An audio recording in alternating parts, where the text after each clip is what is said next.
वाल्मीकि रामायण और रामचरितमानस दोनों महान हैं और दोनों में राम जी का जो वर्णन है दोनों सुंदर हैं पर दृष्टिकोण अलग है।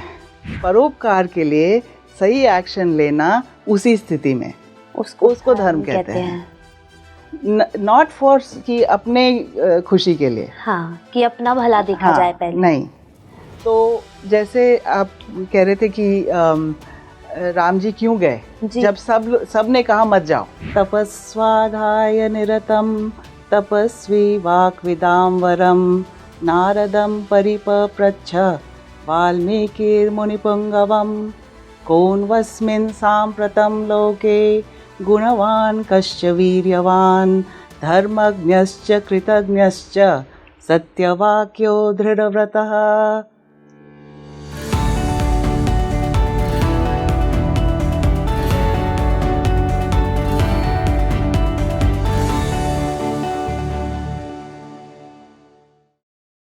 हेलो नमस्कार, मैं हूं आपके साथ इशिका और आप देख रहे हैं स्पीकिंग ट्री। क्या आप जानते हैं कि असल में राम कौन थे? क्या आप ये जानते हैं कि जब वो 14 साल के वनवास में गए थे तब असल में क्या हुआ था?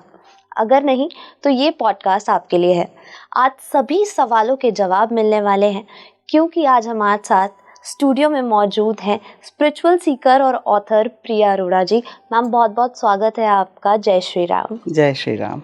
तपस्वाध्याय निरतम तपस्वी वाक्विदाम्बरम नारदम परिपप्रच्छ वाल्मीकिर्मुनिपुंगवम कोन्वस्मिन् साम्प्रतं लोके गुणवान् कश्च वीर्यवान् धर्मज्ञश्च कृतज्ञश्च सत्यवाक्यो दृढव्रतः।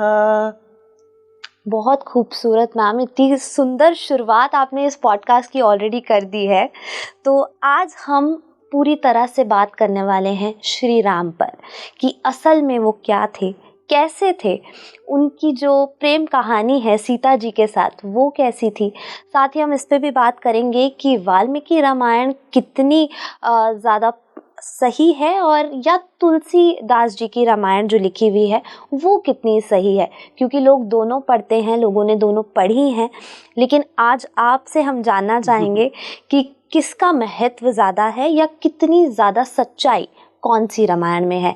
तो शुरुआत करते हैं। सबसे पहले मैम मैं ये जानना चाहूँगी, श्री राम को आप किस तरह देखती हैं?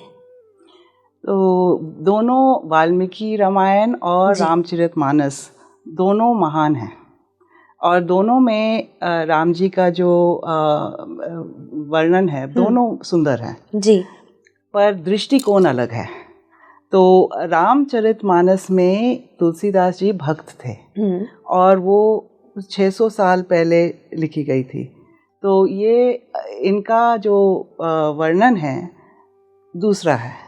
वाल्मीकि रामायण में वो समकालीन थे जी, तो और गुरु भी थे, ज्येष्ठ भी थे। तो उन्होंने जो लिखा उन्होंने बायोग्राफी के तरफ से लिखा जी, कि ये भक्ति के हिसाब से नहीं।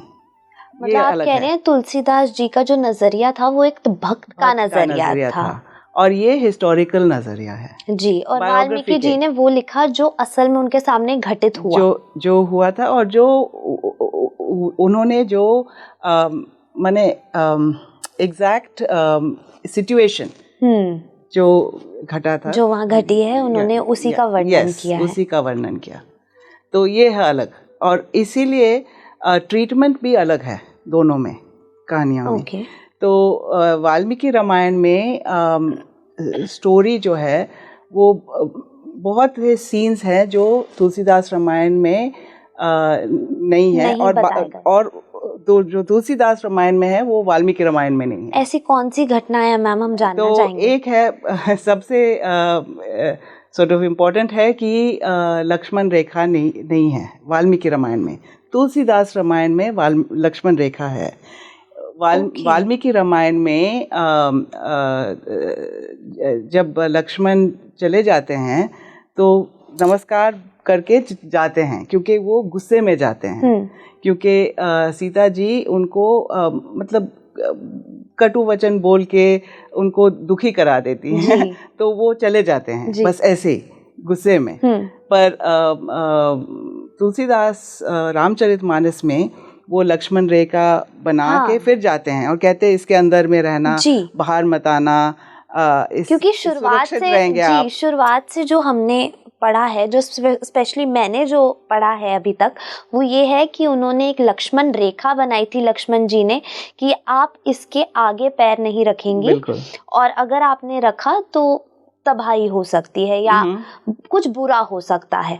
और फिर उसके बाद हमने ये देखा कि जो रावण है वो आए थे साधु के रूप में, उनसे भिक्षा मांगते हैं और सीता जी जो हैं जाके उन्हें खाना देती हैं, उन्हें भोजन कराती हैं और वो फोर्स करते हैं उन्हें कि आप इससे बाहर आइए नहीं तो मेरा अनादर हो जाएगा। हमने जो हमेशा से देखा है। और सीता जी जैसे ही उस लक्ष्मण रेखा को पार करती हैं वैसे ही उनका अपहरण हो जाता है। तो आप ये बोल रहे हो ये ऐसा कुछ हुआ ही नहीं था। वाल्मीकि रामायण में रावण सन्यासी के वेश में आते हैं जी, सन्यासी बनके जी, और वो जब आते हैं तो सीता जी उनको आदर सत्कार करती हैं क्योंकि सन्यासी अतिथि थे तो उनको आदर सत्कार करना इम्पोर्टेंट था। वो बैठाती हैं उनको, वो कहती हैं कि पैर धोती हैं, फल देती हैं, कहती है कि आप बैठिए, मेरे हस्बैंड और देवर आते होंगे, वो बहुत खुश होंगे आपसे मिलने, ऐसे है। फिर वो बातों बातों में वो कहते हैं रावण कि अच्छा मैं सन्यासी नहीं हूँ, मैं रावण हूँ और मेरा लंका सोने का लंका है, प्लीज़ ये मेरे साथ आ जाओ। हाँ, ये सब छोड़ के मेरे साथ आ जाओ। ये सब छोड़ के, ये वनवास में क्या कर रही है, यहाँ कुछ नहीं है। योर हस्बैंड इज मतलब एक वैगाबॉन्ड, उसका कोई है नहीं घर, कुछ नहीं, वन में घूम रहा है और यू आर सो ब्यूटीफुल, इतनी सुंदर है, तो मेरे साथ आ जाओ। हाँ, मैं आपको रानी बना दूंगी, मेरी बना दूंगा पट रानी जी। हाँ, तो आ जाओ मेरे साथ। फिर वो गुस्सा हो जाती है, कहती है क्या कह रही है, I am a married woman and you know, मैं ऐसे बातें। तो वो जब नहीं मानती है फिर उसको मतलब जबरदस्ती उठा के विमान में डाल के ले जाते हैं जी। ये है, और लक्ष्मण रेखा नहीं है, वो बस आ जाते हैं अंदर, मतलब वो बैठे होते हैं, पूरा उनकी वार्तालाप होती है, पूरा कन्वर्सेशन होता है, पूरा कन्वर्सेशन जैसे किसी कोई नॉर्मल गेस्ट आपके घर आते हैं। मतलब लक्ष्मण रेखा नहीं है, वो नहीं है। और ऐसा कौन सा जिक्र है मैम जो डिफरेंशिएट करता है वाल्मीकि रामायण में और रामचरितमानस में? तो स्वयंवर नहीं है, स्वयंवर नहीं हुआ था। अरे तो लोग आते थे मतलब धनुष को उठाने के लिए, क्योंकि राजा जनक ने ये तय किया था कि सिर्फ जो सबसे बलवान जो होगा, वो जो धनुष को उठा सकेगा, वो ही शादी करेगा जी। तो लोग आते थे, ट्राई करते थे, यू नो, टाइम से आते थे लोग, पर कोई दिन नहीं था कि वो एक स्वयंवर का अरेंजमेंट किया एक वेन्यू में और सब आए। और कई वर्जन्स में रावण भी आए थे और रावण वहाँ पे आए थे स्वयंवर में, दूसरे वर्जन्स में, वाल्मीकि में नहीं। ओके, वाल्मीकि में नहीं, मतलब किंग्स आते थे, राजा आते थे ट्राई करने के लिए, और वो सब फेल हो गए। तो विश्वामित्र जो थे वो मैच मेकर थे वैसे जी। वो लेके आए थे राम जी को वहाँ विद द आइडिया कि उनकी शादी हो। He was like a matchmaker. तो उन्होंने कहा राजा जनक को, उनको दिखाइए आपका वो धनुष। हाँ। तो उन्होंने कहा ठीक है, दिखा देता हूँ। तब राम जी ने कहा कि मैं उसको उठा सकता हूँ। तो उन्होंने उठाया, बस आराम से उठाया और उसको बांधने लगे, उनका स्ट्रिंग करने लगे, और वो टूट गया, क्योंकि इतना टाइट उन्होंने बांधा ये वो रस्सी कि वो धनुष ही टूट गया। तब ये ऐसे हुआ उनका शादी। ऐसे ये नहीं था कि कोई स्वयंवर था और सब कंपटीशन, कोई कंपटीशन नहीं था। मतलब ये भी मैं क्लियर कर दूं, जो हमने देखा है उसमें क्या है कि सब राजा एक साथ खड़े हैं, काफी प्रिंस जो आप कहेंगे वो सब एक साथ खड़े हैं, उसमें बीच में राम जी भी खड़े हैं। और तब जब राम जी का नंबर आता है, राम जी आते हैं, वो धनुष उठाते हैं और जैसे कि आपने जिक्र किया वो होता है। लेकिन आप कह रहे हैं कि राम जी अलग से आए थे और बाद में उनको कराया गया, कोई ऐसे वो लाइन में नहीं खड़े नहीं, थे? कोई लाइन नहीं था और वो अकेले थे वहाँ, मतलब लक्ष्मण भी थे, जी दोनों थे, कोई और शूटर्स नहीं थे। हाँ, मतलब कोई उनका कंपटीशन नहीं था, कंपटीशन नहीं था। ओके। तो ये बहुत डिफरेंस है, क्योंकि हमेशा से हमने यही सुना है कि लक्ष्मण रेखा थी, उनका स्वयंवर हुआ था और काफी ऐसी चीजें। मैम और कुछ जो डिफरेंस है उनमें? शबरी ने बेर को, झूठा बेर को खा के नहीं दिया, वो भी नहीं था। शबरी बहुत ही स्पिरिचुअल थी जी। वो एक सिद्धा जो कहते हैं, मतलब बहुत तपस्या करके जो मिलता है ना सिद्धि जी, वैसे थी। तो वो मातंगा ऋषि जो उनकी गुरु थी, जो गुरु था शबरी का, उन्होंने कहा मरने से पहले कि वेट करना यहाँ, राम आएंगे, जब आएंगे उनका आदर सत्कार करो और फिर अपना लाइफ को आप छोड़ सकते हैं, पर तब तक यहाँ रहना। तो वो क्या करती थी, रोज जाती थी जंगल में और बेर चुन के खाती थी कि कौन सा पेड़ में बेर सबसे स्वीट है, सबसे अच्छे हैं, क्योंकि हर पेड़ का अलग होता है, किसी खट्टे होते हैं। हाँ, एक पेड़ का मीठा होएगा, दूसरा का खट्टा होएगा।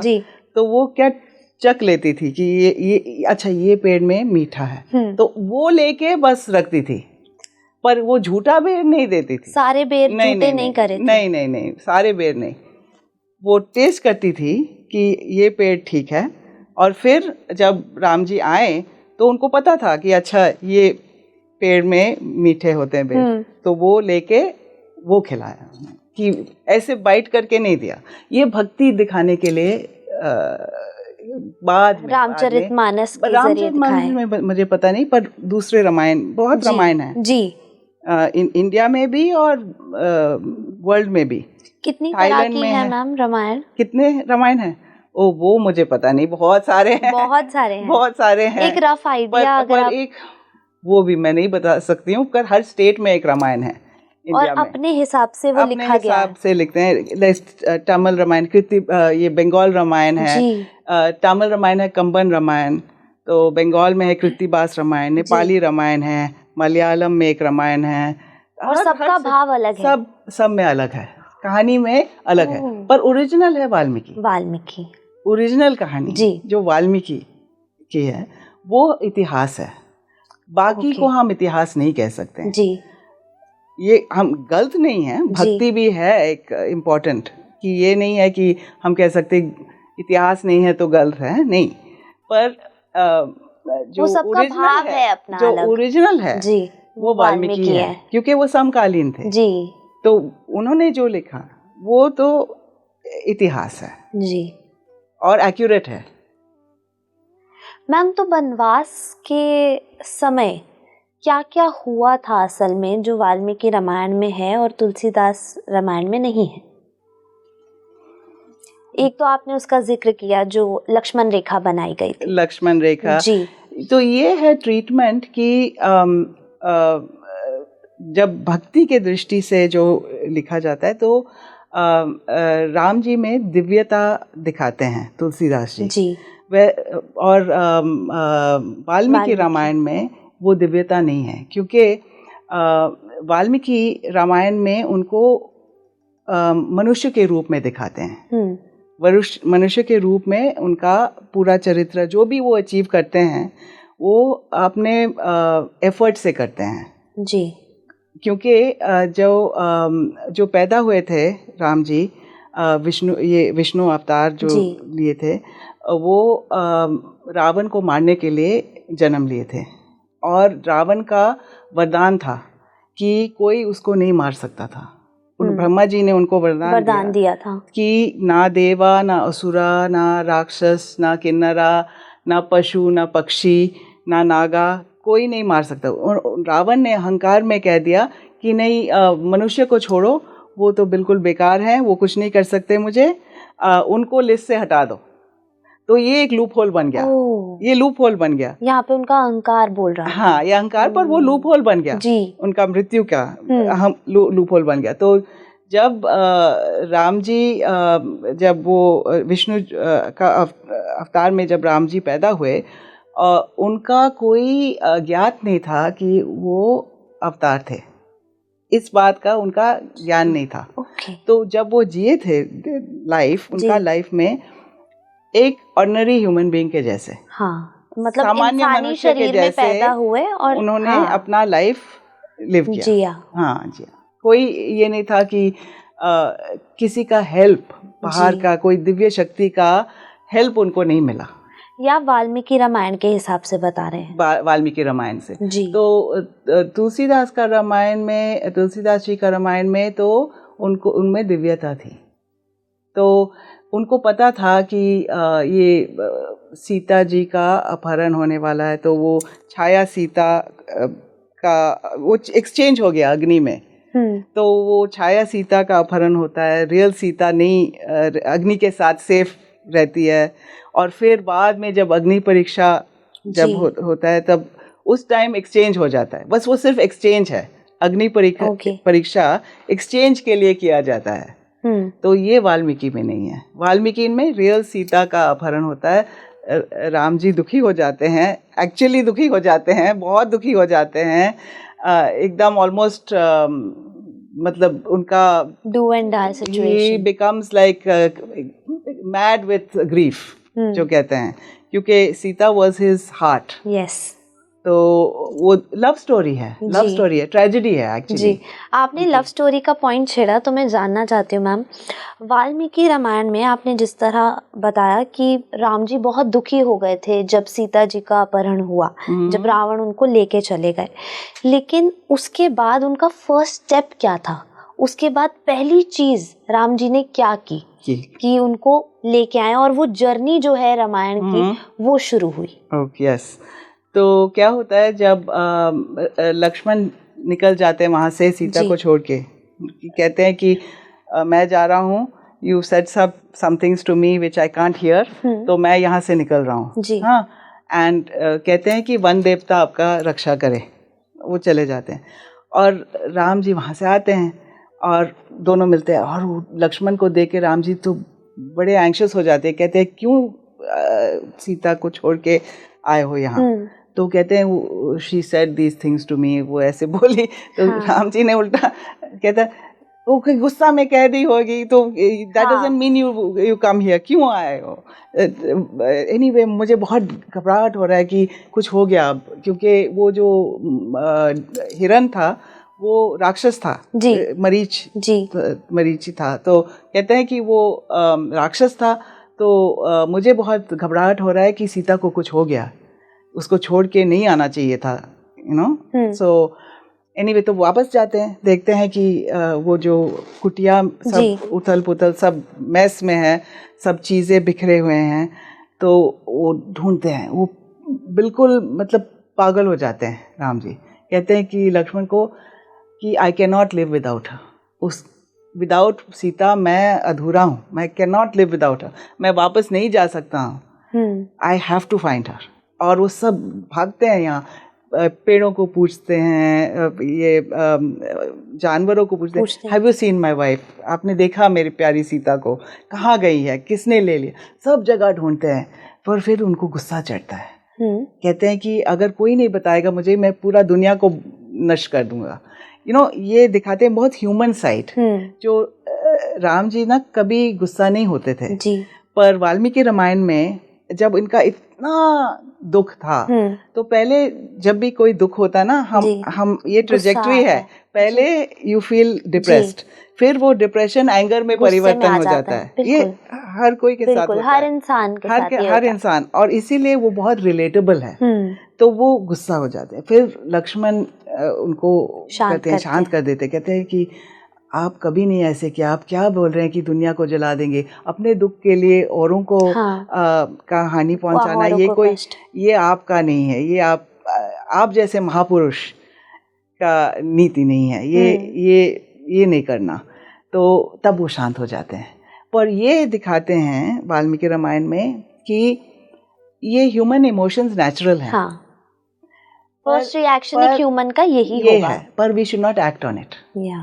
कि गुस्सा होना कभी कभी, हर चीज के लिए नहीं, छोटी छोटी बातों में, कि जब बड़ी कोई चीज हो जाए तो गुस्सा होना इज नेचुरल। यस, पर हमें एक्ट नहीं करना उस पे, क्योंकि वो स्टेट में गुस्सा जो है ना, it's a mind, actually it's a पागलपन। The mind is not set when you're angry. Yes. So he says that, you know, you should always act with a calm mind. Yeah.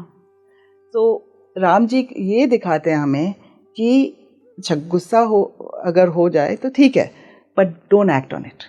Calm down, फिर action लो, तो वो काम हो जाते हैं। फिर लक्ष्मण कहते हैं कि अब हमें बस पूरा एफर्ट करके ढूंढ निकालना है, कहीं कहाँ गई हैं, उनको बस जहाँ भी हो हमें उनको ढूंढना है जी। तो वो चलते हैं और उनको वो जटायु से मिलते हैं। उसके बाद जब जाते हैं ना जी, तो वो खून देखते हैं, खून के ड्रॉपलेट्स, और ये तो जटायु वहाँ उनसे मिलते हैं। तो वो सोचते पहले कि जटायु ने सीता को मारा है, सोचते हैं, क्योंकि वो कवर्ड इन ब्लड थे। और अगेन फर्स्ट थॉट इंसान का भी वही होगा। फिर वो गए सामने, फिर उन्होंने देखा ये जटायु है कि ये, तो जटायु ने कहा कि मैंने बहुत कोशिश किया बचाने के लिए, पर मैं नहीं बचा पाया। वो रावण ले गए उनको साउथ के डायरेक्शन में जी, तो वो बोल के वो मर गए जटायु जी। तो उनको पता था कि साउथ के डायरेक्शन, तो वो चलने लगे साउथ के डायरेक्शन। और तब रास्ते में कबंदा मिले।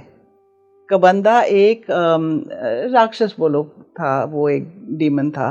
और वो जब to cut a long story short, कबंदा उनको बताते हैं कि बाद में जब वो उनको डिफीट करते हैं तो बताते हैं कि यू गो साउथ, वहाँ शबरी वेट कर रही हैं, आप उनसे मिलो और फिर आप जाना ये सुग्रीव के पास।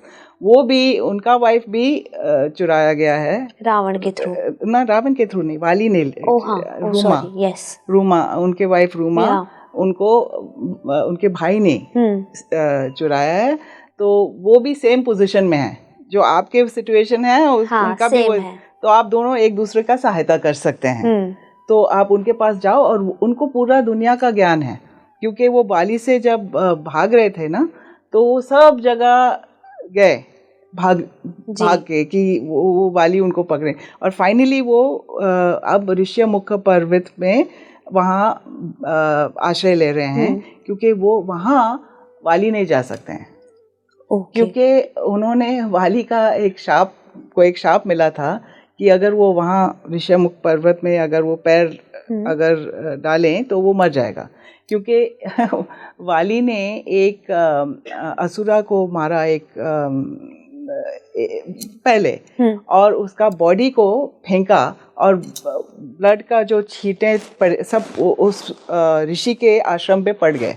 और ऋषि का आश्रम, ये मातंगा ऋषि था, उसका आश्रम वो उस पर्वत पे था।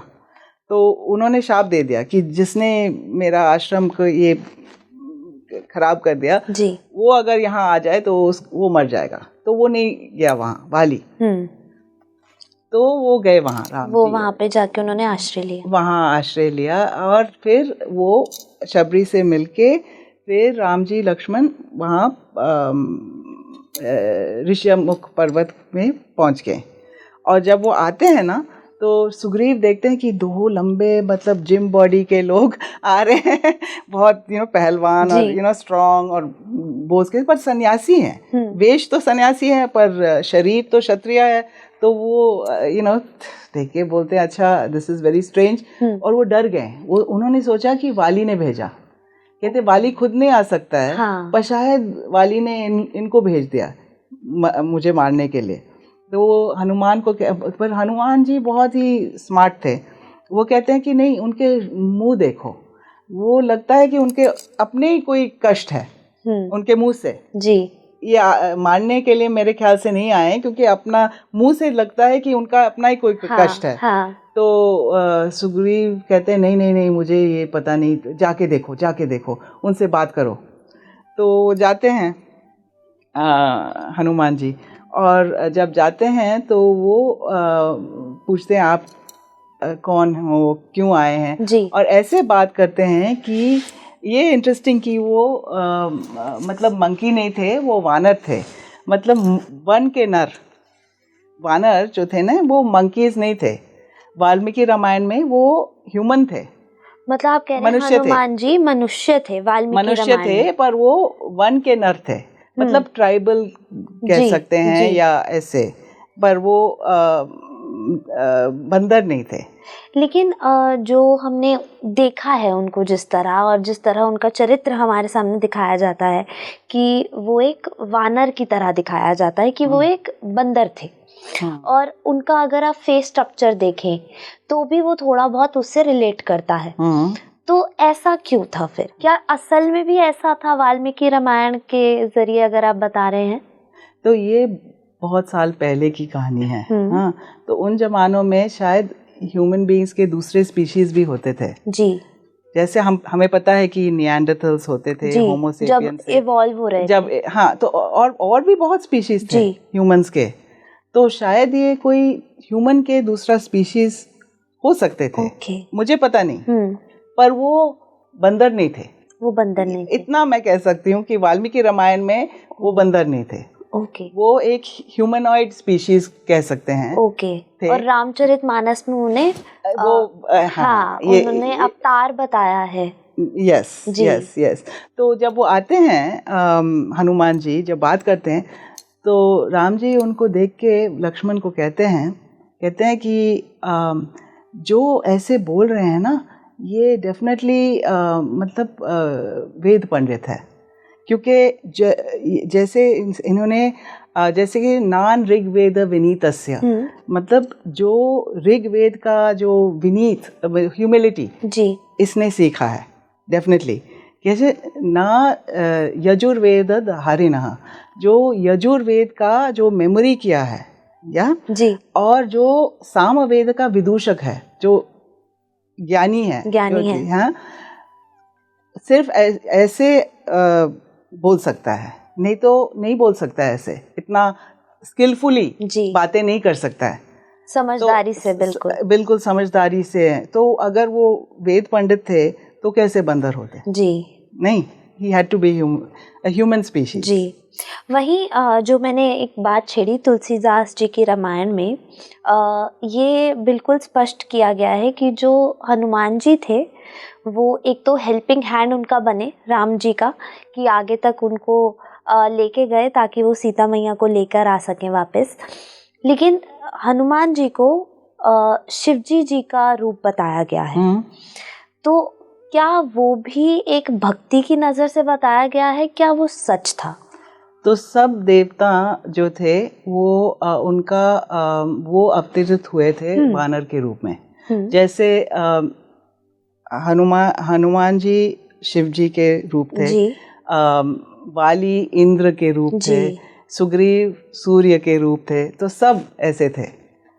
और ये जो नला विश्वकर्मा के रूप थे, इसीलिए जो वो सेतु जो है ना, हम राम सेतु बोलते हैं, पर राम जी ने उसको नल सेतु बुलाया। नल सेतु क्योंकि नल ने बनाया ना जी, तो वो राम सेतु नहीं बोलते हैं, वो नल सेतु बोलते हैं। वो हम लोगों ने हम बोलते हैं राम सेतु, पर राम जी बोलते हैं उनको नल सेतु।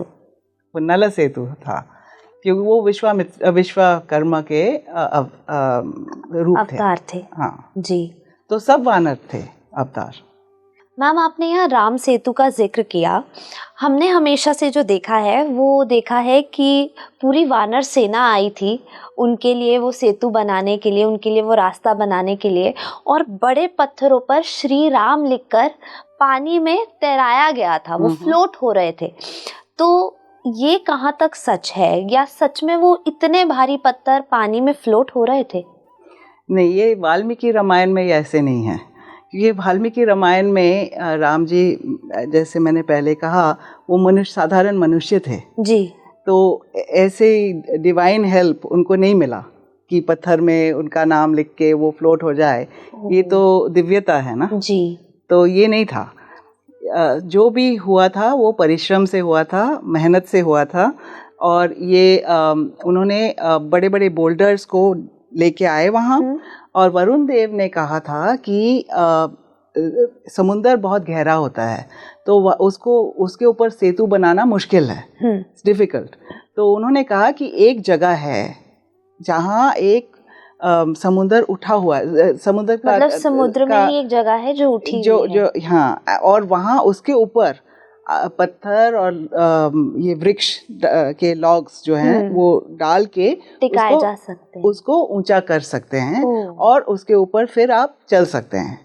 पर ये कोई मतलब श्री राम लिख के जो पत्थर फ्लोट कर रहे हैं वो नहीं है वाल्मीकि रामायण ने। वो मेहनत से 5 दिन में उन्होंने बना दिया ये सेतु। बड़े बड़े बोल्डर्स, उसमें श्री राम, जय श्री राम ऐसा कुछ नहीं लिखा गया था। नहीं, बिल्कुल नहीं, कुछ नहीं लिखा। वो बस बोल्डर्स लेके डाल दिए उनके ऊपर। और ये जो इंटरेस्टिंग है कि जब कुछ 20 साल पहले, 20 साल से ज़्यादा शायद, मे बी 20 साल, डॉक्टर बद्री नारायण आर्कियोलॉजिकल सर्वे से उन्होंने इन्वेस्टिगेशन की इस सेतु का इन्वेस्टिगेशन जी। और उनका कंक्लूजन था कि ऐसे एक सैंडी रिज था और उस रिज के ऊपर में लॉग्स और पत्थर डाले गए और पत्थर समुंदर के नहीं हैं, वो बाहर से लाए गए हैं और वहाँ वानर सेना ने इकट्ठे किए। हाँ, तो जो डिस्क्रिप्शन वाल्मीकि रामायण में है वो डिस्क्रिप्शन मैच करता है। मतलब जो उन्होंने रिसर्च किया और जो एक्चुअल रामायण में बताया गया वो बिल्कुल सत्य है। बिल्कुल सत्य है कि मैच है दोनों का, कि ऐसे बनाया गया था। तो वही रामचरितमानस में वो भक्ति भाव से दिखाया गया है कि श्री राम लिखा गया। एग्जैक्टली वो हुआ नहीं है और नहीं, मतलब ओरिजिनल में ये भक्ति भाव से है। ये भक्ति भाव से कुछ गलत नहीं है, भक्ति भाव भी है, इट्स अ गुड थिंग जी। पर इट्स इतिहास नहीं है जी। ये फर्क है। एक्चुअल रियलिटी वो रियलिटी नहीं था। नहीं, ओके। जो भी राम जी ने अचीव किया वो अपने एफर्ट से अचीव किया। तो मैम, जैसे आपने कहा उनके पास कोई डिवाइन एनर्जी नहीं थी, नहीं, कि उनकी हेल्प हो सीता जी तक पहुंचने के लिए, या उनको रास्ते में बहुत आसानी से वो पहुंच जाएं, उनको कोई हेल्प नहीं थी। लेकिन जो भी उनको रास्ते में पशु पक्षी मिल रहे थे या उन्हें कई लोग मिले जिन्होंने उनकी मदद की, तो आपने जैसे हनुमान जी का जिक्र किया था कि वो इंसान थे, वो कोई वानर नहीं थे। वानर नहीं थे, तो वो वानर थे पर मंकी नहीं थे, मतलब बंदर नहीं थे। वानर मतलब वन का नर। ओके, तो वो नर थे, तो वो नर थे। ओके, वन का नर। ओके। वानर मतलब वन का नर। ठीक है, वो वानर थे लेकिन बंदर नहीं थे। हाँ। तो उन्होंने जो सेना बुलाई, जिनको हम वानर सेना बोलते हैं, तो क्या जो हमने देखा है वो बंदर थे, तो क्या वो बंदर थे या वो भी सब इंसान थे? सब इंसान थे। सब इंसान थे। कोई दूसरा स्पीशीज का इंसान हो सकता था क्योंकि बहुत पहले उस टाइम होते थे। हमें पता नहीं कि कौन अब एक्सटिंक्ट हो गए होंगे, पर जैसे हम होमोसेपियंस हैं जी, पहले निएंडरथल्स होते थे जी। शायद ऐसे बहुत स्पीशीज हैं, ह्यूमंस के स्पीशीज, और वो इंटरब्रीड भी करते थे। जैसे हमें अब निएंडरथल डीएनए अभी भी मिलता है होमोसेपियंस में, क्योंकि वो इंटरब्रीड करते थे। तो वो ह्यूमन स्पीशीज थे, ह्यूमनॉइड स्पीशीज बोल सकते हैं, पर वो बंदर नहीं थे, मतलब वो पशु नहीं थे। पर दिखने में उनका फेशियल वो थोड़ा एप के जैसे दिखते थे। उनके स्लोपिंग फॉरहेड्स, वो जैसे फेशियल स्ट्रक्चर था वो मिलता था, वो बंदरों से मतलब सिमिलैरिटी था, पर वो बंदर नहीं थे। तो जब हनुमान जी लंका पहुंचे थे, जब माँ सीता को उन्होंने अंगूठी दी थी, ये वाला जिक्र हमने पढ़ा है, और उसमें बहुत सी ऐसी शक्तियाँ हनुमान जी में दिखाई गई हैं जो शायद वाल्मीकि रामायण में वो नहीं होंगी, क्योंकि अगर वो इंसान थे तो वो कैसे अपने शरीर को एकदम से बड़ा कर सकते हैं, या कैसे वो अपनी पूंछ को इतना लंबा करके और पूरी लंका में वो आग लगा सकते हैं। तो क्या इसमें कितनी सच्चाई है मैम, ये क्या सच हुआ था? तो ये है कि योग के साथ सिद्धियां मिलती हैं जी, जो बहुत ही जो योगी हैं वो उनके स्पेशल जो सिद्धियां मिलती हैं कि अपने आप को बड़ा बनाना, अपने आप को श्रिंक कराना, ये यहाँ ये जगह से दूसरा जगह जाना, मतलब टेलीपोर्ट करना जी, जो के कहते हैं, ये सब सिद्धियां हैं। और हनुमान जी वो मतलब वह विद्वान थे जी, वो योगी थे, उनमें ये सिद्धियां थी।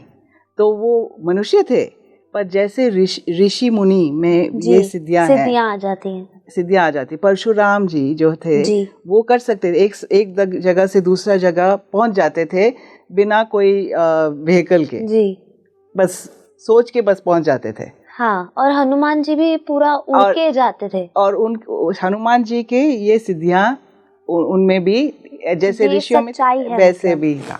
तो ह्यूमन बीइंग्स में ये बहुत आजकल नहीं है, तो हम सोचते हैं कि ये हो नहीं सकता है, क्योंकि ऐसे मेंटल कंट्रोल आजकल बिल्कुल नहीं है किसी में, पर उन जमानों में तो था, उस टाइम मतलब में आप था। जो कह रहे हैं ये सब सच था, हनुमान जी के पास ये उन्होंने अपने आप को एक्सपैंड किया, अपने आप को श्रिंक किया। जो पहले गए लंका में अपने आप को इतना छोटा बना दिया, साइज ऑफ अ कैट जी, हाँ, क्यों, ताकि कोई नोटिस न करे उनको। इतना बड़ा अगर वो जाते अंदर तो सब they would have noticed him. तो वो अपने आप को इतना छोटा, जब वो सीता जी कहती हैं, जब वो मिलते हैं पहले तो वो छोटा ही है जी, तब वो कहती हैं कि how will you take me from here, you are so small. तो थोड़ा सा ये कहते, अच्छा मैं स्मॉल नहीं हूँ, और अपने आप को बड़ा कर देते दिखाने के लिए कि मैं वैसे छोटा नहीं छोटा हूँ नहीं हूँ। तो उनमें ये शक्ति थी, पर ये शक्ति जो है ना, ये मतलब अनयूजुअल शक्ति नहीं था, ये होता था, यू कुड कल्टिवेट इट। वो आपका कंट्रोल इतना था, आपने वो सिद्धि प्राप्त की थी। बिल्कुल बिल्कुल, you can do it with that, with mental control, जो हम नहीं कर सकते आज। हाँ, आज की डेट में वो पॉसिबल नहीं है। तो हम सोचते हैं कि ये नहीं हो सकता है जी। पर जैसे युद्ध कांड में जब राम जी रावण को मारने का कोशिश करते हैं, तो वो बार बार बाण चलाते हैं और बार बार रावण मरते नहीं है। ऐसे लगता है कि एक सिर कट गया दूसरा आ जाता है, बार बार आ जाता है कि ये वो मतलब he didn't know what to do। और फिर अगस्त्य मुनि वहाँ आ जाते हैं, पर कैसे आ जाते हैं? उस सिद्धि के वजह से आ जाते हैं। और वो बोलते हैं कि you have to do it. वो उनको आदित्य हृदयम का ज्ञान देते हैं, बोलते हैं ये इसका आप रिसाइट करो, आदित्य हृदयम, और ये और सूर्य भगवान से आप शक्ति मांगो। तो वो करते हैं और फिर वो बाण चलाते हैं, और फिर और एक बात है कि रावण को बस मार देते हैं, मतलब चेस्ट में मार देते हैं, और वो ब्रह्मास्त्र से जी। और ये नहीं है कि नाभि में कुछ अमृत था, और हाँ, मैं इसी पर आ रही थी वो भी नहीं है वाल्मीकि रामायण में।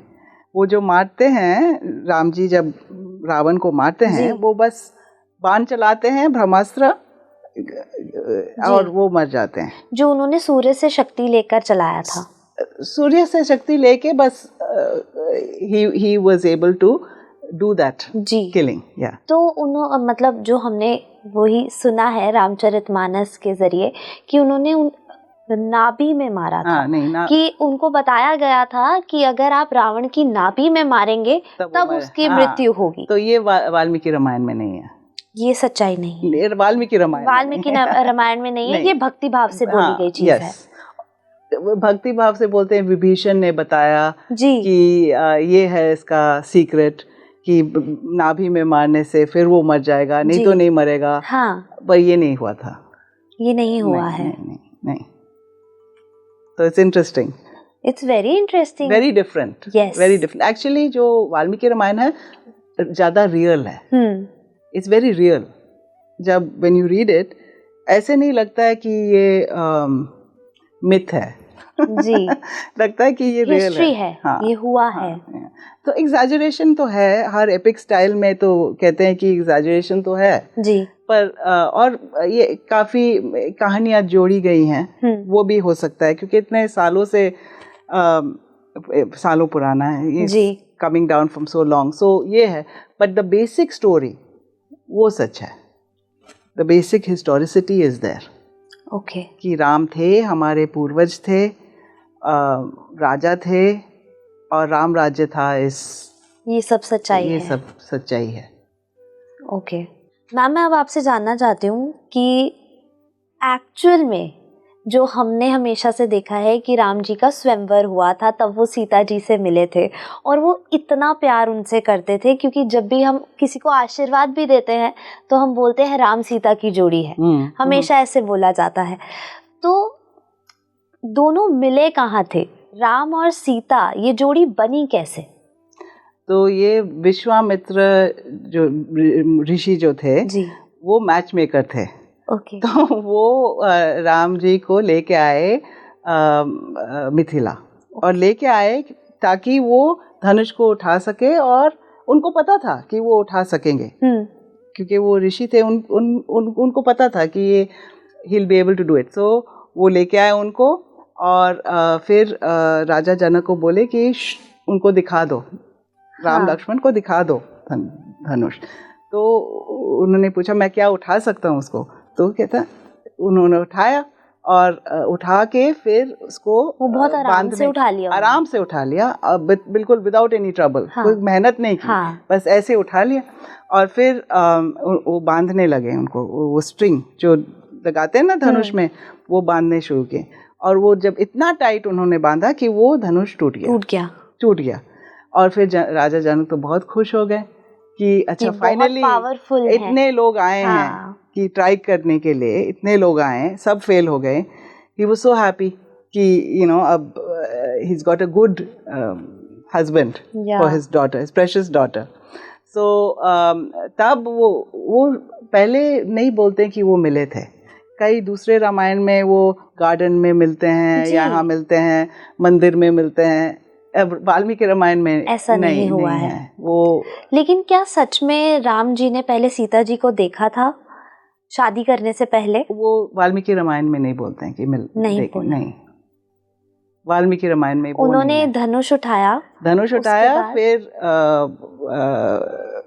जनक खुश हुए, फिर बोले कि अच्छा मैसेज भेजो अयोध्या, वो आ जाएं, शादी का अरेंजमेंट हम तैयार कर रहे हैं। ओके। तो ऐसे हुआ। और फिर विश्वामित्र और उन्होंने डिसाइड किया कि जब शादी हो रहा है यानी वे इन दोनों का, तब भरत का भी करा देते हैं ये मांडवी के साथ, और वो शत्रुघ्न और लक्ष्मण का भी करा देते हैं, उर्मिला और श्रुतकीर्ति के साथ। तो सबका सारे भाइयों की शादी एक साथ, सब हाँ। तो वो एक दिन में, एक ही टाइम में चारों का हो जाता है विवाह।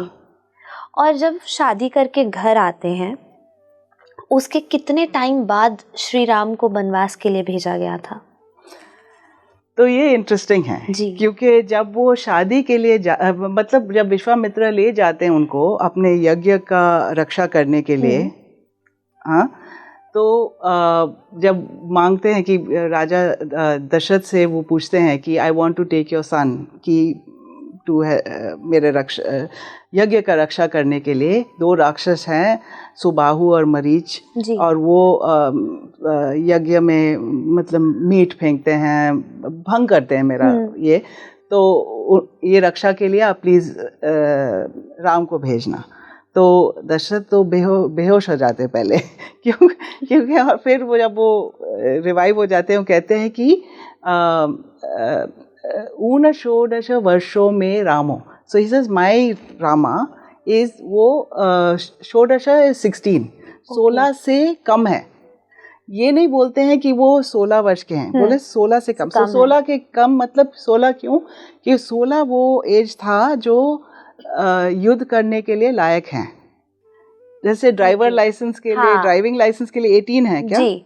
तो अगर 18 से कम है तो बोलेंगे अब 18 से कम है, नहीं मतलब बालिक ना बालिक वाली, मतलब ये 16 से कम जी। तो कितना उनका उम्र था ठीक नहीं बोलते हैं उस टाइम। ओके। बाद में जब रावण आते वन में, तब ये सीता जी बोलती हैं कि माय हस्बैंड, वो उनका वनवास हुआ जब वो 25 को होने वाले थे, 24 गोइंग ऑन 25, 25 कहती हैं।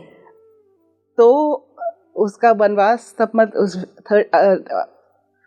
25 और ये तो 16 से ऑलमोस्ट 10 साल के बाद, ये 12, और वो बोलती है कि हम 12 साल रहें अयोध्या में, तो उस कैलकुलेशन से वो 13 थे। हाँ 13 जी, उस कैलकुलेशन से। ओके।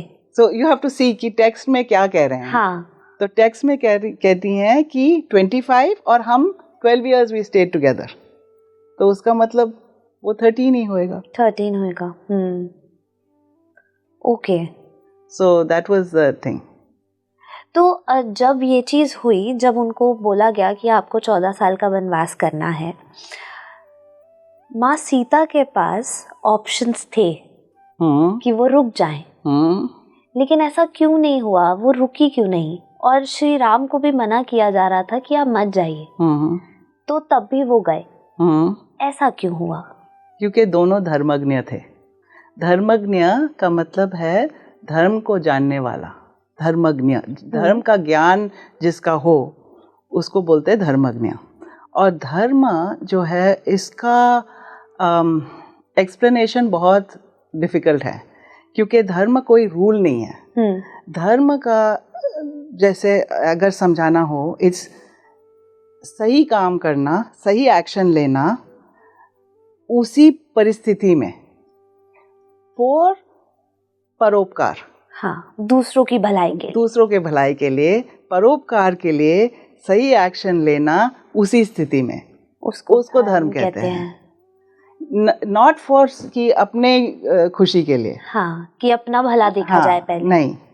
तो जैसे आप कह रहे थे कि राम जी क्यों गए, जब सब ने कहा मत जाओ जी। दशरथ खुद कहते हैं नहीं जाना, मुझे कैदी बना दो, मुझे ये करके किंगडम ले लो, हाँ। पर मत जाना। हाँ, गुरु वशिष्ठ कहते हैं मत जाओ, your duty is to rule, you must rule.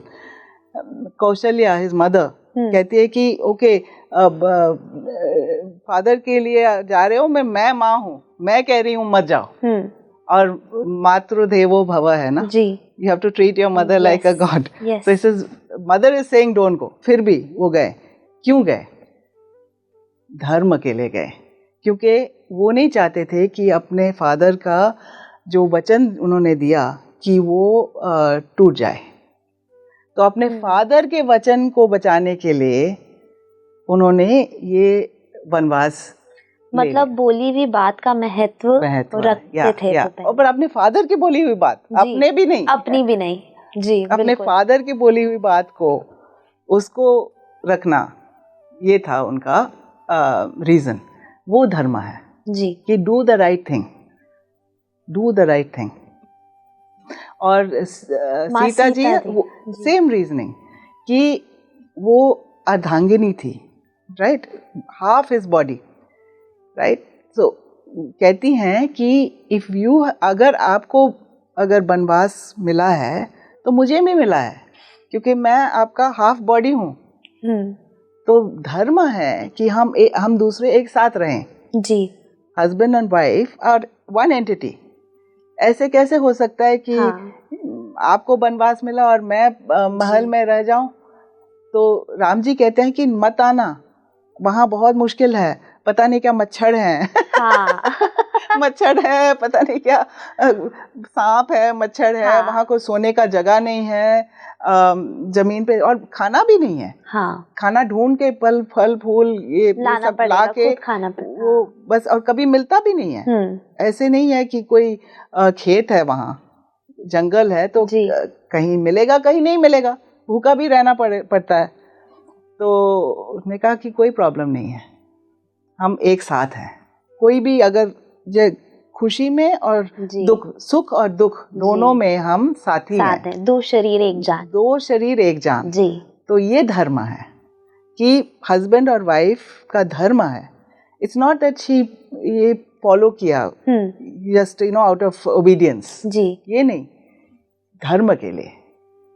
तो दोनों धर्मज्ञ थे, दोनों को पता था। और वो कहती हैं माँ सीता कि जब वो राम जी जब कहते हैं कि डोंट कम, तो वो कहती हैं कि माय फादर, मेरे पिताजी ने मुझे धर्म सिखाया है और ये धर्म है कि मैं आ जाऊं आपके साथ, आई मस्ट कम। और वो इतना इंसिस्ट करती है, मैं भी गुजरूं। हाँ, एंड शी इंसिस्ट कितना करती हैं।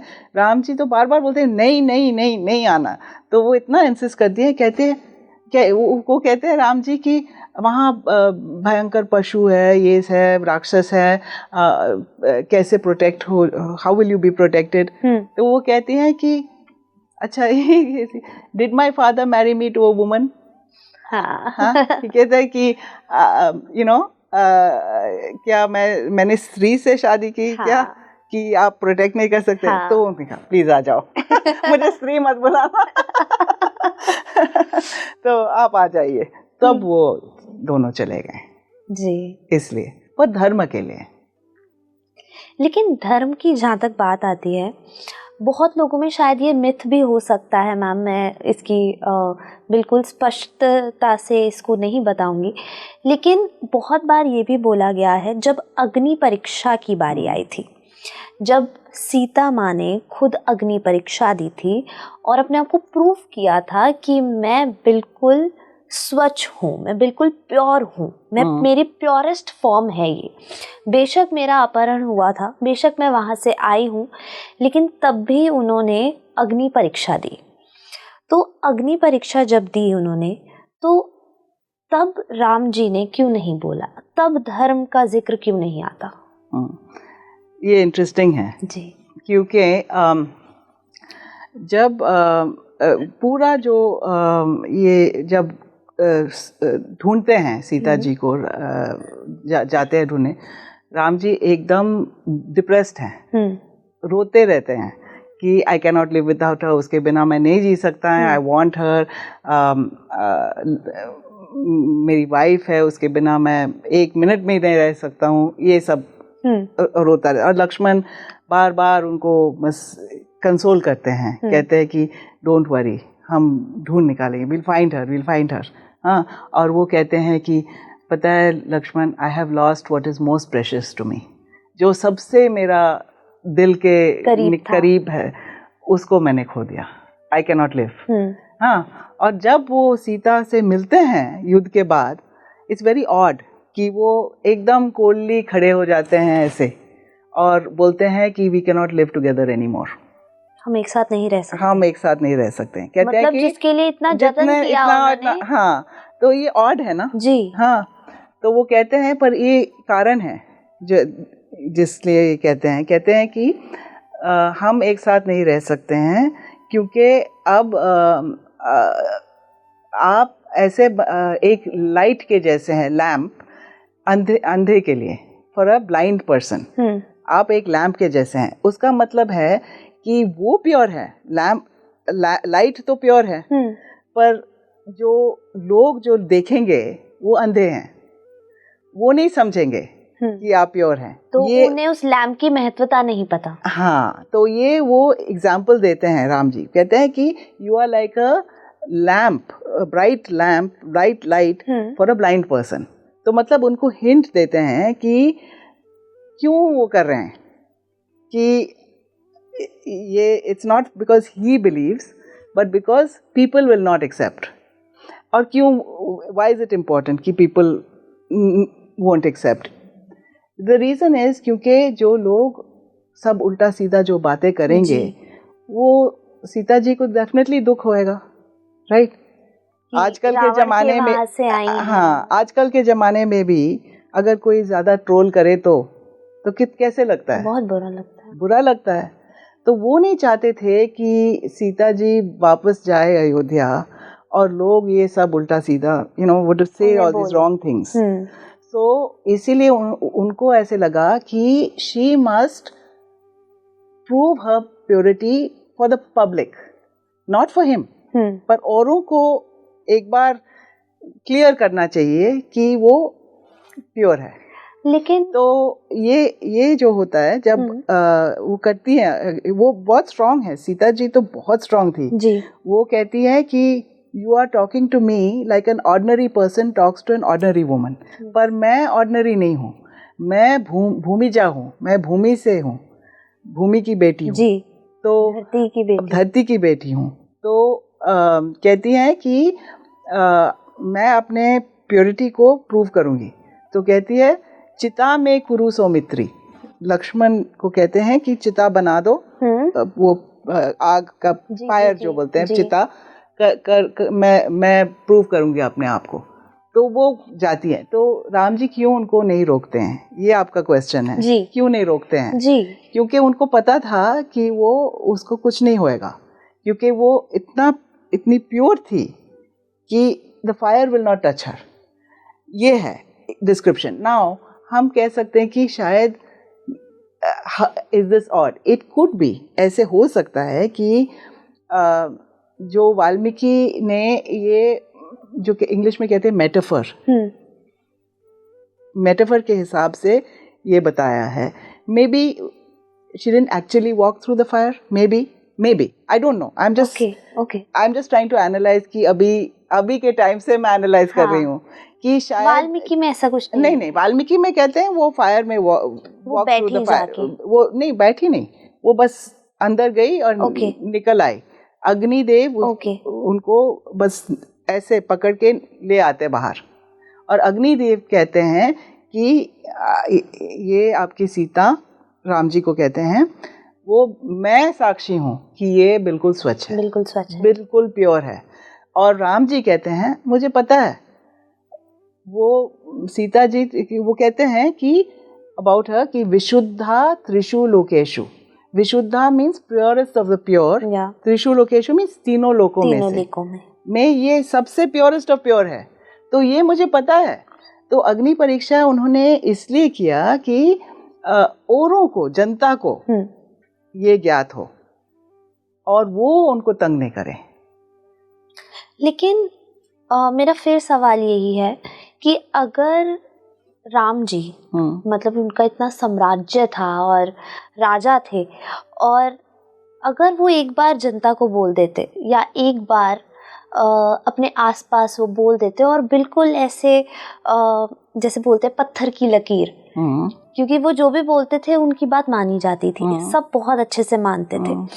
और अगर वो एक बार बोल देते कि मेरी जो सीता है वो बिल्कुल प्योर है, बिल्कुल स्वच्छ है, बिल्कुल साफ है दिल से, तो शायद तब भी ये बात मानी जाती।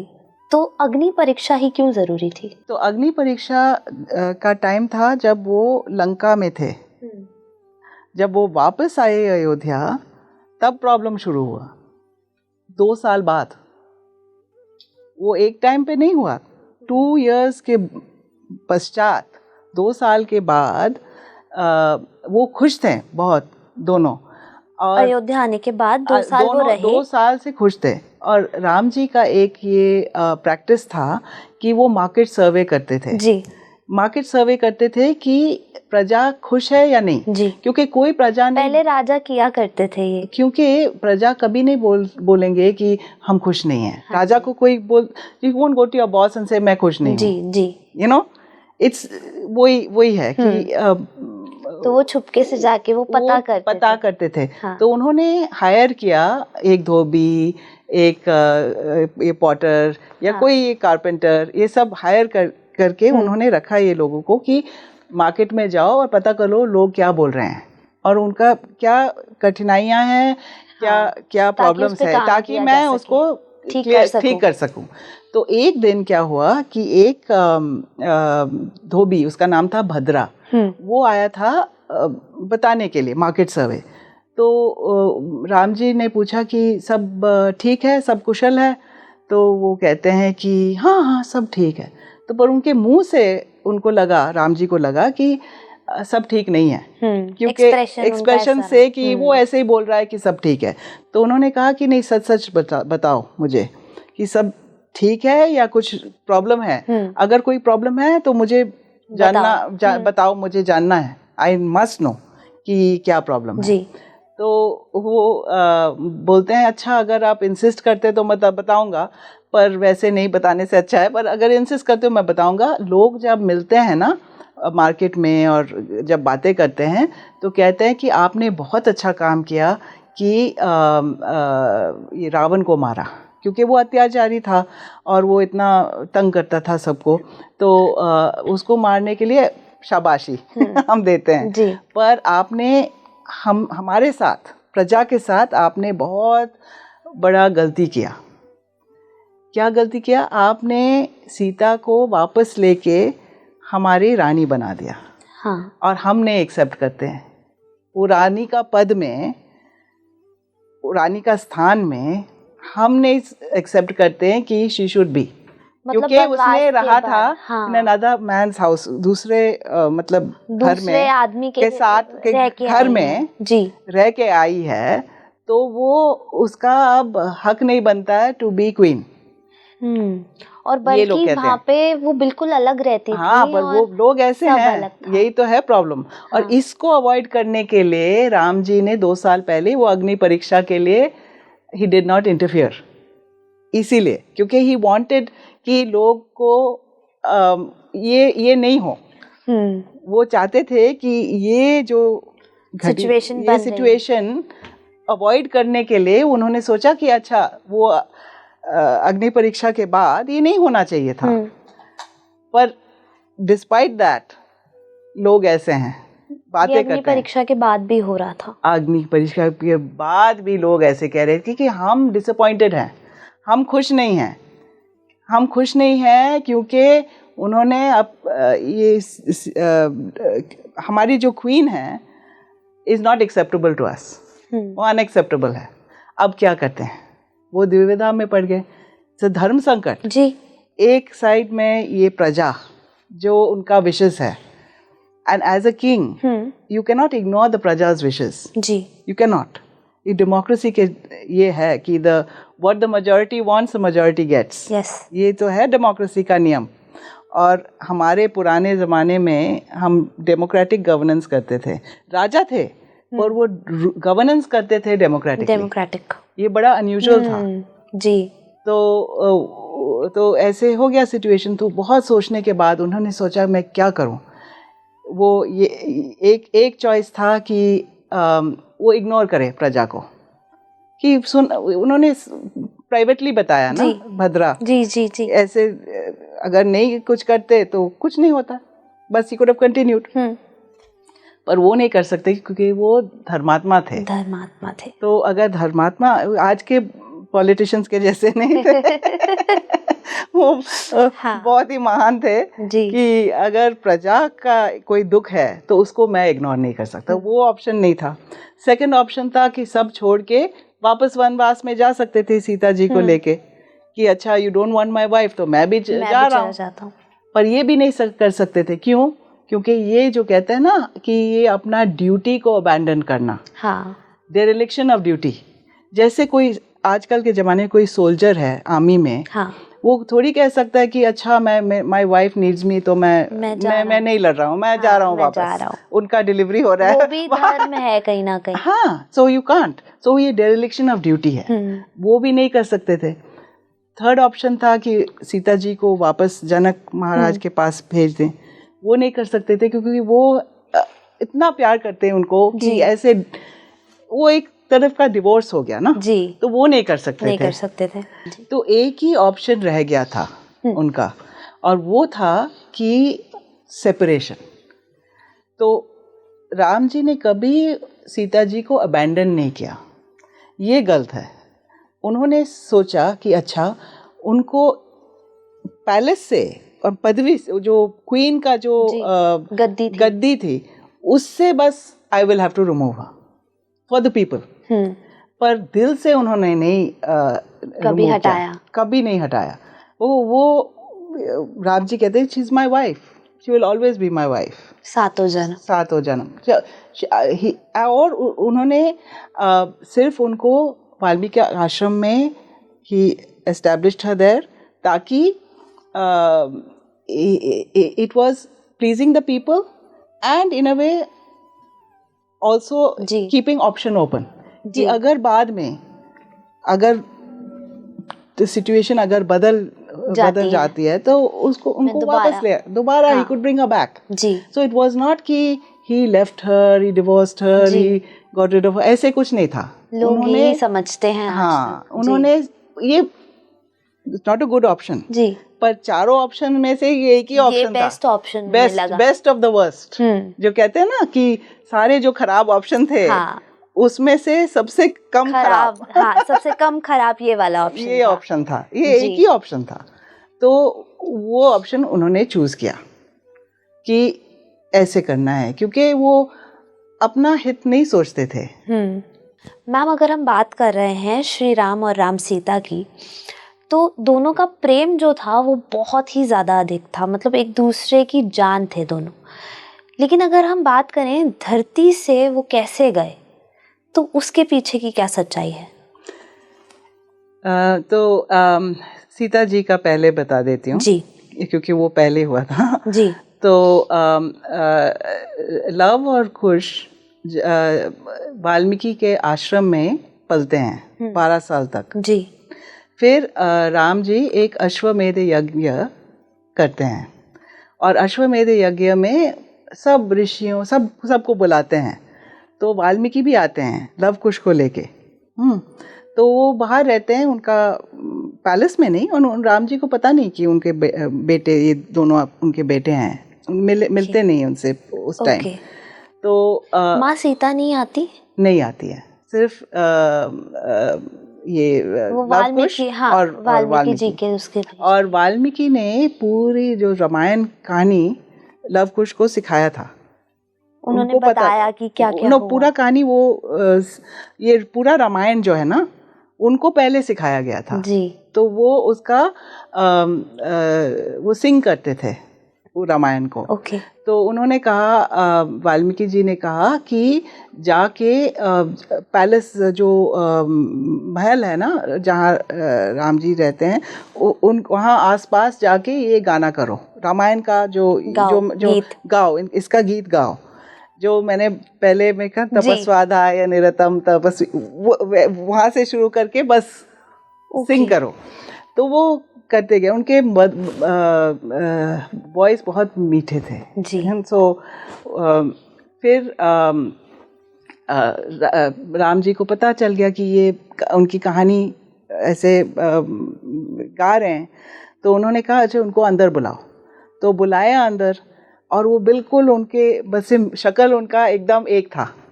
मतलब लव कुश और राम जी बिल्कुल उनके जैसे थे देखने में.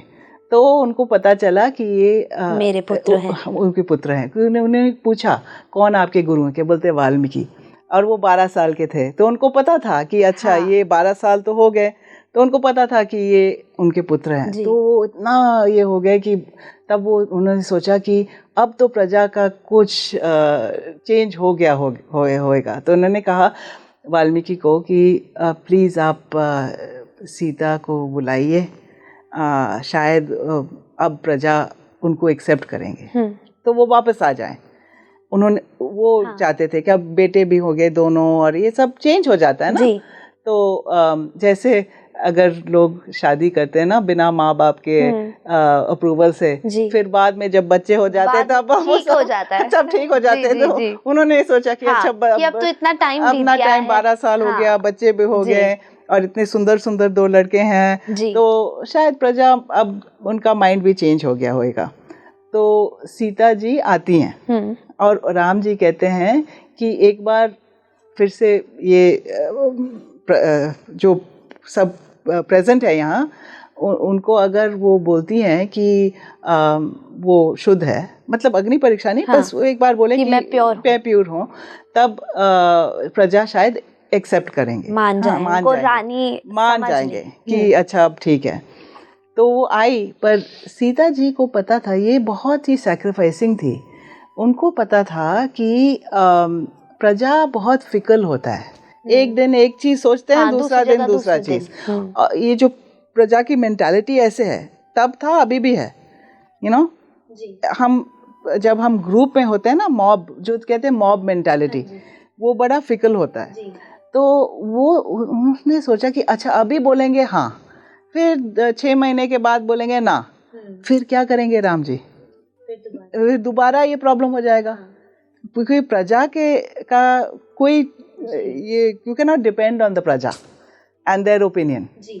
हाँ, तो उन्होंने कहा कि वो कहती हैं कि अगर मैं प्योर हूँ, अगर मैंने किसी और को के तरफ नहीं देखा, अगर मैं प्योर हूँ तो धरती माँ मुझे ले जाओ। तो वो चली जाती हैं धरती में, चली जाती है, धरती ओपन। और फिर राम जी फिर गेट सो अपसेट, कहते हैं मुझे भी ले जाओ। मैं ही थॉट अभी हम वापस आ रही है, हम फिर से एक साथ रहेंगे। और वो disappointment, can you imagine the disappointment कि अब ऑलमोस्ट रियूनियन होने वाला था और वो चली जाती हैं। तो एनीवे फिर उसके बाद वो मतलब माँ सीता का जो अंत हुआ था वो धरती में समा के हुआ था, धरती में समा के अपने आप को शी सैक्रिफाइसेस हरसेल्फ। और इसलिए करती है क्योंकि उसको शी न्यू दैट कि he would again get into a problem. हाँ, धर्म संकट में राम जी दोबारा आ जाएंगे, तब क्या होएगा। तो वो चली जाती है, मदद के लिए वो चली आती। और राम जी तो जब वो अबाउट 70 years के हैं, अबाउट देन वो सरयू में जाके अपना जान दे देते हैं। बस he gives up his own life. उनका टाइम हो गया। ही सेज मैंने जो करना था, मुझे जिस वजह से मैंने जन्म लिया इस रूप में, उसका कर्म मैंने कर लिया। जो भी कार्य करना था मुझे, मैंने अचीव कर लिया। तो वो अपने आप वो नदी में जाते हैं। और हनुमान जी कहते हैं कि मैं भी जाऊंगा। वो कहते हैं नहीं, रहना, यू हैव टू स्टे, क्योंकि मेरे जो कहानी है और मेरा मैसेज जो है, धर्म का मैसेज आगे बढ़ाना है, वो आगे बढ़ाना है। और वो काम आप पे सौंप के मैं जा रहा हूँ। वो उन्होंने लव कुश पर नहीं सौंपा? नहीं, लव कुश को राज्य सौंपा जी, पर ये जो कहानी है, धर्म का काम हनुमान जी को। इसीलिए हम हनुमान जी को इतना पूछते हैं जी, क्योंकि वो धर्म का जो मैसेज है ना, वो उनका वो उनसे आता है। हाँ जी। और आज भी कहते हैं कि जो भी राम जी का जो कहानी जो फैलाते हैं, जो भी जहाँ भी कोई राम जी का कुछ ये होता है, हनुमान जी का वहाँ पहले जिक्र किया जाता है, वो आते हैं जी, और बोला जाता है। हाँ, कहते हैं जब भी आप कोई राम जी से रिलेटेड कुछ हवन कराते हैं, कुछ कराते हैं, तो एक गद्दी उनकी अलग रखी जाती है कि हनुमान जी आएंगे और सुनेंगे। हाँ, क्योंकि उनको ये सौंपा गया था, ये ड्यूटी है, ये ड्यूटी है उनका कि वो राम जी ने कहा कि नहीं, you not coming with me, आपको रहना है यहाँ, you have to stay in the world, you have to spread this message of dharma. लेकिन क्या आज भी कहीं ना कहीं श्री राम और माँ सीता धरती पर मौजूद हैं? हम सब में मौजूद हैं, कण कण में मौजूद हैं। क्योंकि जो हम बिलीव करते हैं ना, राम जी कौन थे, सीता जी कौन थे, वो विष्णु और लक्ष्मी के स्वरूप थे, right? So they are forever. और रामायण में कहते हैं कि राम जी का जो कहानी है, ब्रह्मा जी कहते हैं नारद मुनि को कि ये कहानी जब तक नदी और पर्वत रहेंगे इस धरती पे, तब तक ये कहानी चलेगी, तब तक ये चलेगी कहानी, जब तक नदी और पर्वत है धरती पे, मीन्स फॉरएवर। और ऐसे ही है, सोचो इतने हजारों साल पहले की कहानी हम अभी भी डिस्कस कर रहे हैं यहाँ, उतना ही इंटरेस्ट से। लेकिन मैम, धर्म की हम जो बात कर रहे हैं, शायद कहीं ना कहीं महाभारत भी धर्म ही सिखाता है। बिल्कुल, क्योंकि उसमें भी श्री कृष्ण ने अपनी पूरी बताया गया है कि कृष्ण जीना सिखा रहे हैं, जीवन का जो सार है श्री कृष्ण बता रहे हैं कि ये सारी कठिनाई तुम्हें जीवन में आने वाली है, इससे निकलना कैसे है वो भी मैं तुम्हें बता रहा हूँ। और वो हमेशा यही बोलते हैं कि मैं हूँ। उनके अंदर अहम वाली चीज आती है कि जो हूँ मैं हूँ, जो मैं बता रहा हूँ वो ही है। तो और श्री राम में ये वाला एरोगेंस अगर इसको कहें तो वो कभी नहीं देखा गया। और महाभारत और रामायण में दोनों का जो सार है वो धर्म सिखाना है।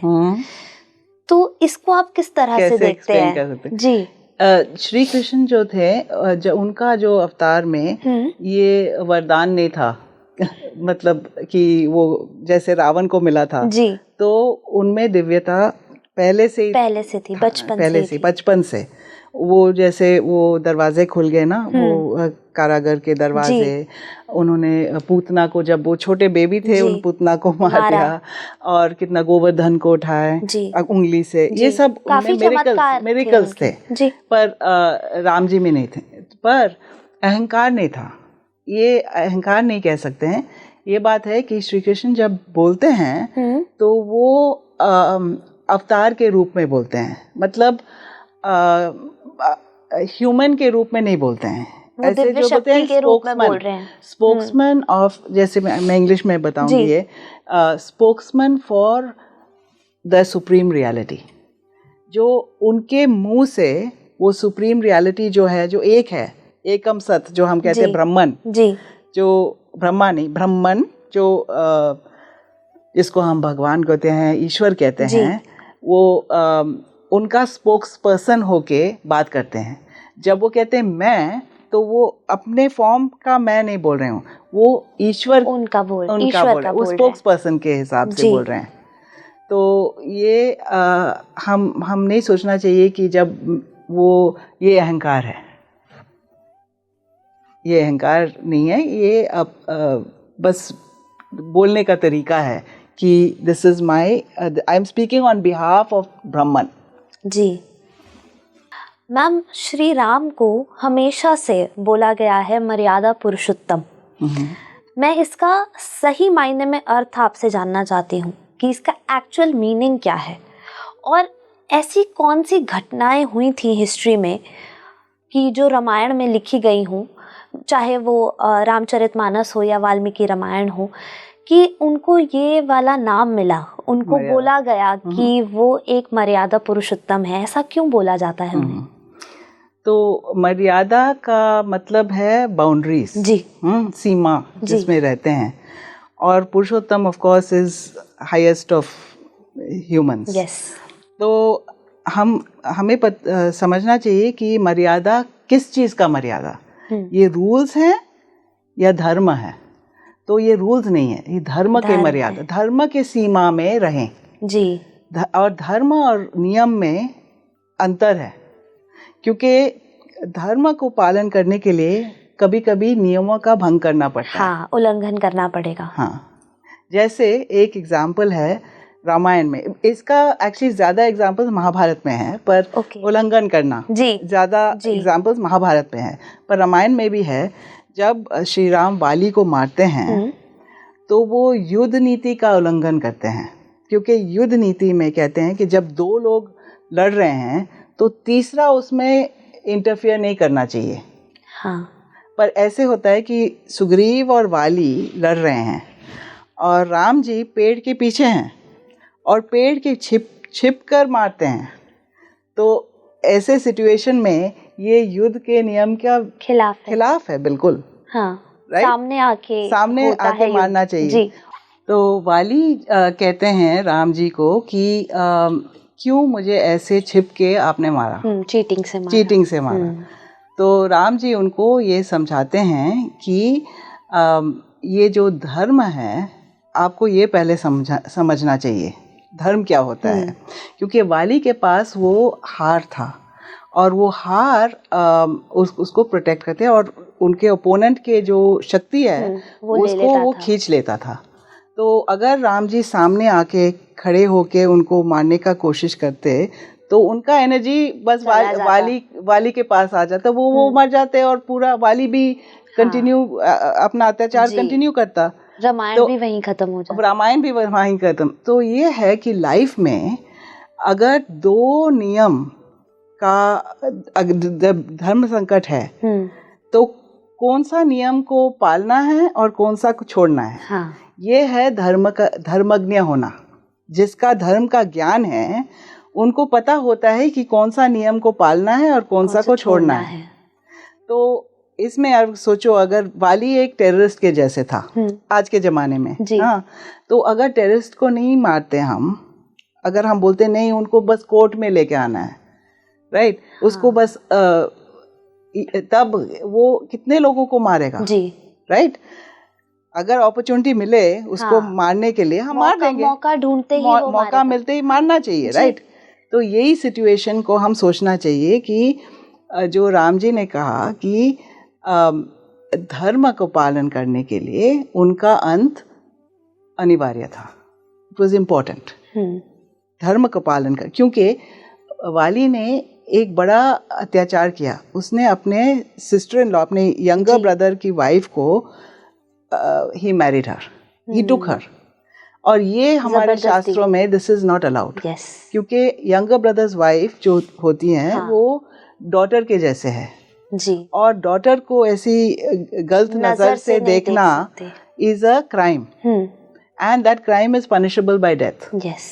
तो इसीलिए राम जी ने उनको बताते हैं कि ये क्राइम जो आपने किया, हाँ, इस क्राइम का कोई पश्चाताप इसका सोल्यूशन था बस मारना, so you had to die. और वो जब वो समझते हैं, वाली अब समझते हैं और वो माफ़ी मांगते हैं, कहते हैं हाँ मैंने बहुत गलती की, सॉरी मैंने गलती की।